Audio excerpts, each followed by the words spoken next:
Hello and welcome to another episode. Now today I'm really pleased to be able to talk about one of my favourite films of all time, and that is Highlander from 1986. Now this movie is rightly considered to be a classic amongst many people, especially in the sort of the geeky realms of the world.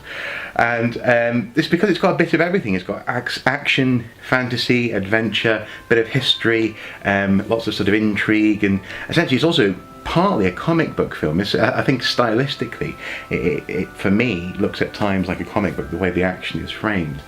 But basically this film is so good that I've tried to make this video 3 times and failed. I keep on rambling on and on about how great it is. So I'm going to try and keep it short and keep it down to 3 top reasons why you should watch this film. But very recently, it was my 30th birthday. I actually watched this film on the eve of my 30th, so I just love this film so much that I had to watch that as I went from 29 to 30. So bear with me, I do love this film. Now, I suppose reason number 1 is the premise for the whole film, and the premise is absolutely awesome. It is about a secret race of immortals who have lived amongst us for thousands of years, down through the centuries. And the premise is actually revealed through a monologue at the beginning of the film, Sean Connery talking and telling us about the fact that this secret race is about to be revealed to mankind. Now, these immortal beings can only be killed if they have their heads chopped off. And they're all fighting until there's one left to claim the prize. Now, through the course of the film, you learn that the fight for the prize will ultimately happen in a far off and distant land, and that place is 1985 New York City, Manhattan, and it's brilliant. It's just a brilliant film. Now, I first watched it when I don't know, probably about 10 or 11, and I was hooked on this film. I probably shouldn't have been watching it at that age, but lots of it went over my head. So lots of the violence, I didn't really see it. But what I did see was this world where these men were meeting mysteriously. For example, in the car park of the Madison Square Garden, and sword fighting in modern times. It wasn't like a swashbuckling pirate film, and it made me want to own a sword. Indeed, actually, when I finally got to own a sword for a reason, when I was working at the Jorvik Viking Centre, I was ecstatic, because I never really liked the idea of just having a sword on the wall, but actually having one for a reason. I was very pleased. So it's a great film, and it caught my imagination, and it's been with me ever since. So that's reason number 1. It's just the premise of the film. It's brilliant. Reason number 2, I would say, is the cleverness of this film. You have an amazing character in Russell Nash, the modern incarnation of someone who we learn was born Connor MacLeod in medieval Scotland. And the reason why I say it's clever is that the transitions in his head, he is a conduit for the past and the present, you see.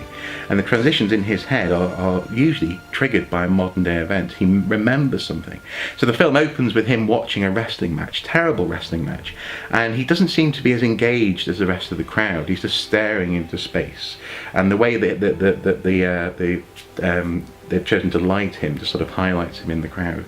And with all the people baying for the blood of the wrestlers, go, come on, hit that son of a bitch.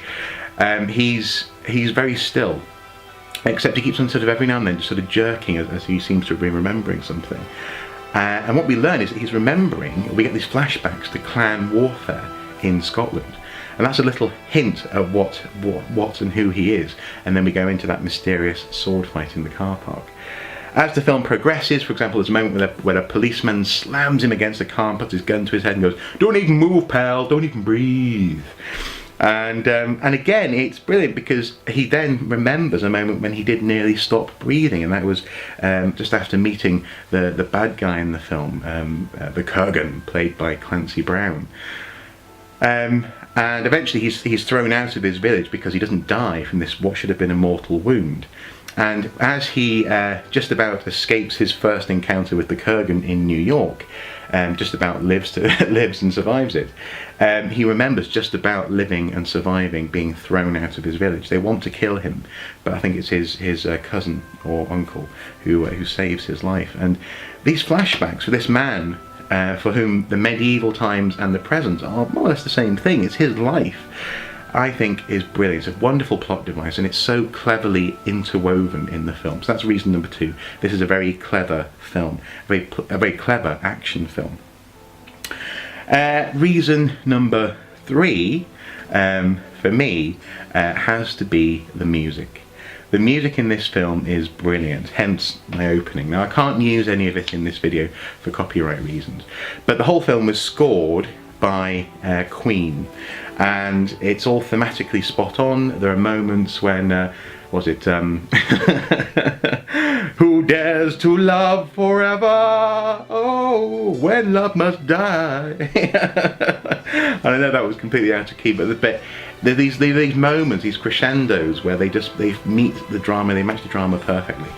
And in particular, something that really sticks out for me is actually Clancy Brown's performance as the Kurgan, this deranged immortal who's lived many thousands of years longer than Connor has.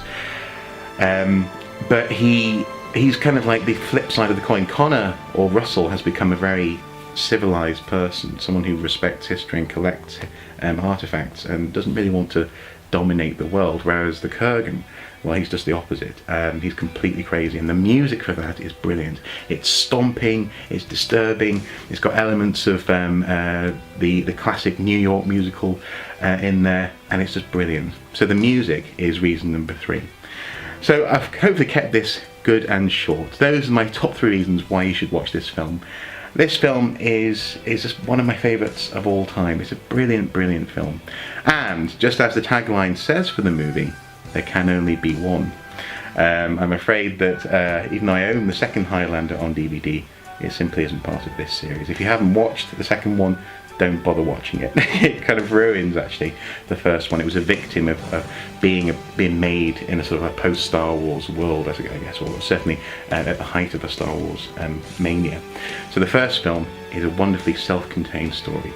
Now, very briefly, at times, the reason why I say it's kind of like a comic book is that you'll get these moments of action framed as though it is a comic book. So you'll have, for example, 2 characters meeting. So Ramirez and Connor meet in Scotland. And because they're both immortal, there's this thing called the quickening that happens. So the lightning strikes Connor, and when it strikes him, suddenly he's up on a mountain. They frame it, again, just like a panel in a comic book. And then he's back in front of Ramirez. That's another reason. So that's maybe reason 4. I'm starting to ramble a little bit. And finally, I promise you folks, it's the comedy, actually. There's a wonderful moment where Sean Connery's character is training Christopher Lambert's character, or Christophe Lambert, who's a Frenchman. And this Frenchman, it says, "You look like a haggis. You look like a woman, you stupid haggis." And Ramirez says, "What's a haggis?"